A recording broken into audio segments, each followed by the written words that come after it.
Hello friends, അപ്പം ഇന്നത്തെ ഒരു ട്രിപ്പല്ല, ഒരു നേർച്ചയാണെന്ന് പറയാം.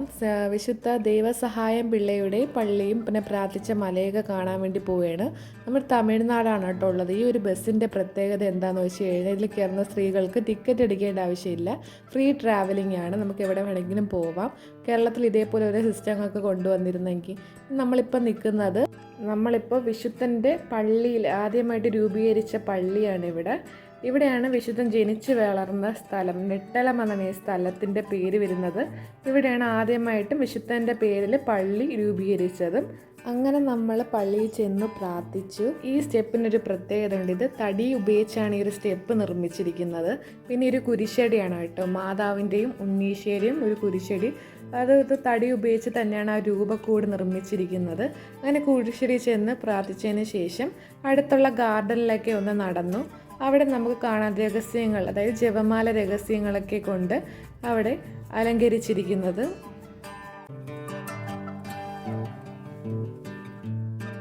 പീസ്ഫുള്ളായിട്ടുള്ള ഒരു കുട്ടി ഗാർഡനാണ്, ജപമാല രഹസ്യങ്ങളൊക്കെ കൊണ്ട് അലങ്കരിച്ചിരിക്കുന്നത്. ഇവിടെ ഒരുപാട് ചിത്രശലഭങ്ങളൊക്കെ ഉണ്ടായിരുന്നു കേട്ടോ, നല്ല ഭംഗിയുള്ള ചിത്രശലഭം നിറഞ്ഞിട്ടുള്ള ഒരു ഗാർഡൻ. നല്ല ഭംഗിയും നല്ല ഒരു പീസ്ഫുള്ളായിട്ടുള്ള ഒരു സ്ഥലം തന്നെയാണ് കേട്ടോ, പ്രാർത്ഥിക്കാനായിരുന്നാലും.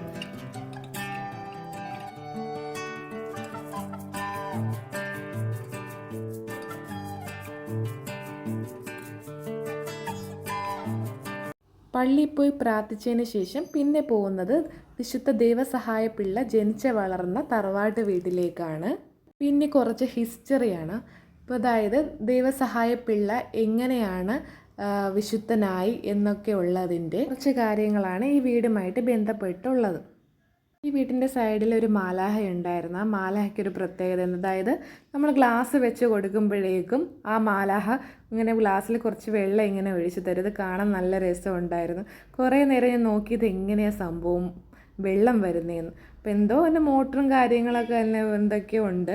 അതിനുശേഷം നമ്മൾ പുണ്യാളൻ്റെ തറവാട്ട് വീട്ടിലോട്ട് വന്നു. പിന്നെ കുറച്ച് ഹിസ്റ്ററി ആവാം, അതായത് പുണ്യാളൻ ജനിച്ചതും വളർന്നതുമായിട്ടുള്ള കുറച്ച് കാര്യങ്ങൾ. നമ്മുടെ പുണ്യാളൻ്റെ ഒറിജിനൽ പേരെന്താണെന്ന് വെച്ച് കഴിഞ്ഞാൽ നീലകണ്ഠൻ പിള്ള. അതേ ഗൈസ്, നമ്മുടെ പുണ്യാളൻ എന്ന് പറയുന്നത് ഒരു ബ്രാഹ്മണ കുടുംബത്തിൽ ജനിച്ച ഒരാളായിരുന്നു. അതിനുശേഷം ക്രിസ്ത്യൻ മതത്തിലൊരു വിശ്വാസം വന്നതിന് ശേഷം മതം മാറിയതാണ്. ഈ ഒരു കഥ നടക്കുന്നത് 18-ാം നൂറ്റാണ്ടിലാണ്. ഈ ഒരു ടൈമാണ് ഈ ഒരു സംഭവങ്ങളൊക്കെ നടക്കുന്നത്. അപ്പോൾ ആ ഒരു സമയം ജാതിപരമായിട്ടുള്ള പ്രശ്നങ്ങളെ കാര്യം പറയണ്ടല്ലോ. പിന്നെ ബാഹവി എന്ന് പറയുന്ന സ്ത്രീയുമായിട്ട് പുണ്യാളൻ വിവാഹം കഴിക്കുകയായി. അതിനുശേഷം ഒരു ബ്രിട്ടീഷുകാരനെ കാണുകയും ക്രിസ്ത്യൻ മതത്തിനെ പറ്റി അറിയുകയും മാമോദിസ സ്വീകരിക്കുകയും ചെയ്തു.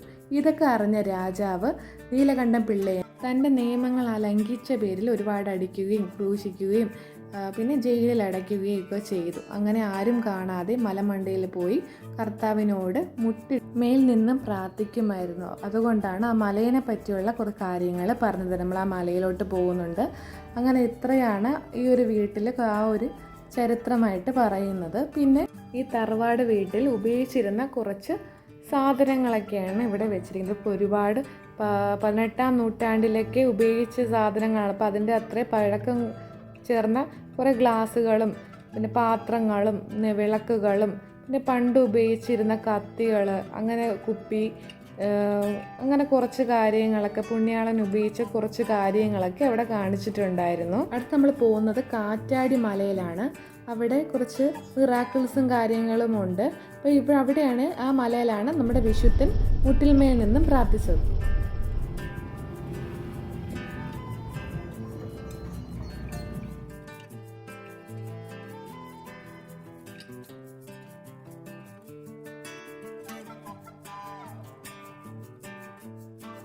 അങ്ങനെ നമ്മൾ കാറ്റാടി മലയിൽ എത്തിയിട്ടുണ്ട്. ഈ മലയിലാണ് നമ്മുടെ വിശുദ്ധ ദൈവസഹായ പിള്ള മുട്ടിൽമേൽ നിന്നും കർത്താവിനോട് പ്രാർത്ഥിക്കുന്നത്.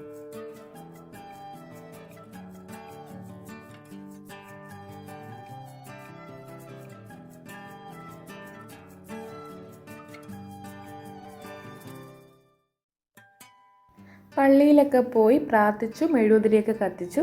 പിന്നെ നമ്മൾ പോകുന്നത് ഒരു പാറ കാണാനാണ്. ഇത് ഇവിടുത്തെ ഒരു മിറാക്കിളാണ്. ഈ പാറയുടെ പേര് ബെൽ റോക്ക് എന്നാണ്. മലയാളത്തിൽ തന്നെ മണിയടിക്കൽ പാറ എന്നാണ് പറയുന്നത്.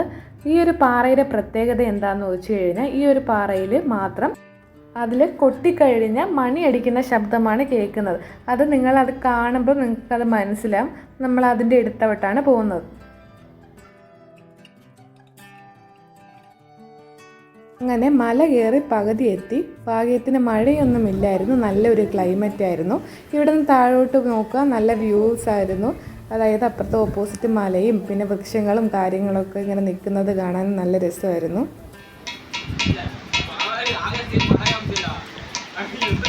ഈ റോക്കിനെയാണ് നമ്മൾ മണിയടിക്കൽ പാറ എന്ന് പറയുന്നത്. കൊട്ടുമ്പോൾ ഒരു ബെല്ല് കേൾക്കും പോലത്തെ ഒരു ശബ്ദം.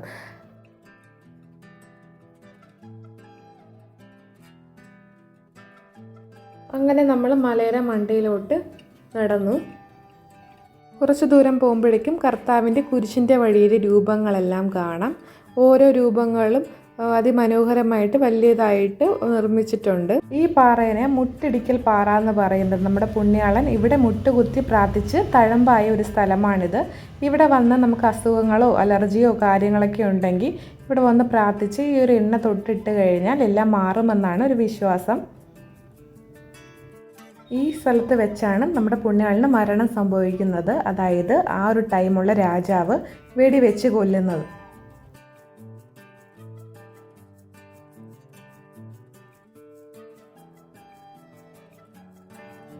ഈ റോക്കിൻ്റെ പേരാണ് തിയർ റോക്ക്.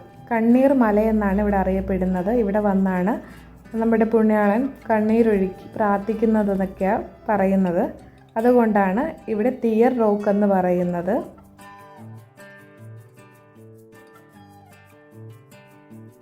മലമുകളിൽ നിന്നും താഴോട്ട് ഇറങ്ങിയപ്പോഴേക്കും 2 കൂട്ടുകാരെ കണ്ടു. ഒരു മങ്കിയും പിന്നെ ഒരു കിറ്റിയും. അങ്ങനെ ഫുഡ് കഴിക്കാൻ വേണ്ടിയിരുന്നു. നമ്മൾ ചോറൊക്കെ പൊതിഞ്ഞു കൊണ്ടുവന്ന് കേട്ടോ. ഒരു പൊതിച്ചോറൊക്കെ ആയിട്ട് കുഞ്ഞാ സ്പെഷ്യൽ പൊതിച്ചോറ്. ഇലയുടെ കുറവ് മാത്രമേ ഉണ്ടായിരുന്നു. നമ്മൾ പ്ലാസ്റ്റിക് കവറിലാണ് കിട്ടിയ ഇല കിട്ടാത്തതുകൊണ്ട് അങ്ങനെ ചോറ് തുറന്നു. നല്ല വ്യൂവും കാര്യങ്ങളൊക്കെ ആയതുകൊണ്ട് ഇങ്ങനെ ഇരുന്ന് പുറത്തൊക്കെ പോയി ഇങ്ങനെ പൊതിച്ചോറൊക്കെ കഴിക്കാൻ ഇഷ്ടമുള്ളവരുണ്ടെങ്കിൽ കമൻറ്റ് ചെയ്തേക്ക് കേട്ടോ. പിന്നെ കഴിക്കാനായിട്ട് ചോറ്, ബീട്രൂട്ട് തോരൻ, പൊരിച്ച മീൻ, മോരുകറി, ചമ്മന്തി എന്നിവയാണ്.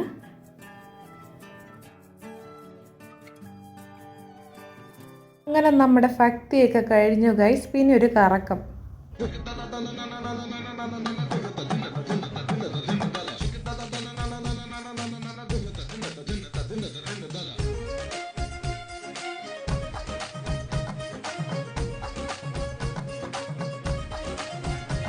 അങ്ങനെ നമ്മൾ പോകുന്ന വഴിക്ക് ഒരു വയലുണ്ടായിരുന്നു. റോഡിൻ്റെ അപ്പുറത്തെ വശത്തും ഇപ്പുറത്തും വയലായിരുന്നു. നല്ല ഭംഗി, നല്ല വ്യൂ ആയിരുന്നു ഇതൊക്കെ കാണാൻ വേണ്ടി. വയലിൻ്റെ അവിടെ നിന്ന് നമുക്ക് മലകളൊക്കെ കാണാം. നല്ല റീൽസൊക്കെ ചെയ്യാൻ പറ്റിയൊരു സ്ഥലമാണ്. അങ്ങനെ നമ്മൾ റീൽസൊക്കെ ചെയ്തു, ഫോട്ടോസൊക്കെ എടുത്തു.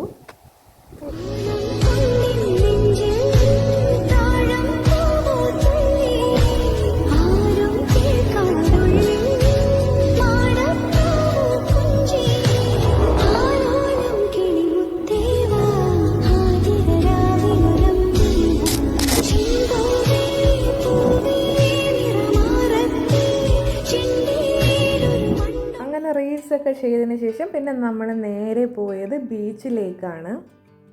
അങ്ങനെ നമ്മൾ നിൽക്കുന്നത് ലിമൂർ ബീച്ചിലാണ്. അങ്ങനെ ബീച്ചിലൊക്കെ പോയി കുറേ കാഴ്ചയൊക്കെ കണ്ടു.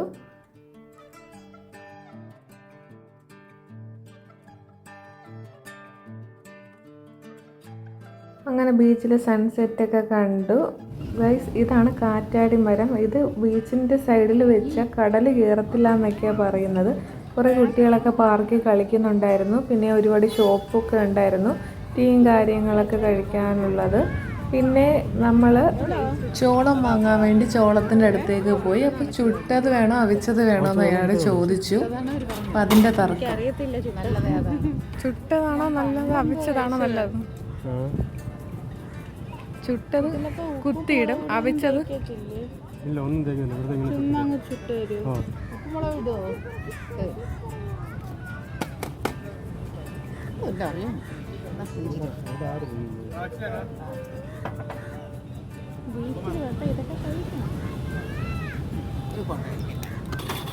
മിന്നുവിൻ്റെ ചുട്ട റെഡിയാണ്. കുറച്ച് ഉപ്പും മുളകും കുറച്ചും കൂടി ഇടും. അല്ലെങ്കിൽ അകത്തൊന്നും കാണത്തില്ല. പിന്നെ എങ്ങനെയുണ്ട് കഴിച്ചിട്ട്? പേപ്പർ മാറ്റി കൊടുപ്പഴല്ലേ ഇത് കാണുന്നു. ഇഷ്ടപ്പെട്ടോ? ഇഷ്ടപ്പെട്ടില്ല?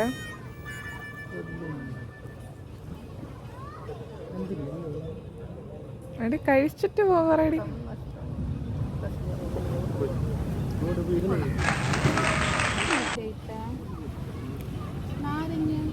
അതില് എന്താണ് തോന്നുന്നത്? ചാറാണ് ഈ ഉപ്പ് മുളക് ഇടുന്നില്ലേ, അതിനെ കൂടെ നാരങ്ങ ചാറ് ഇടുന്നു.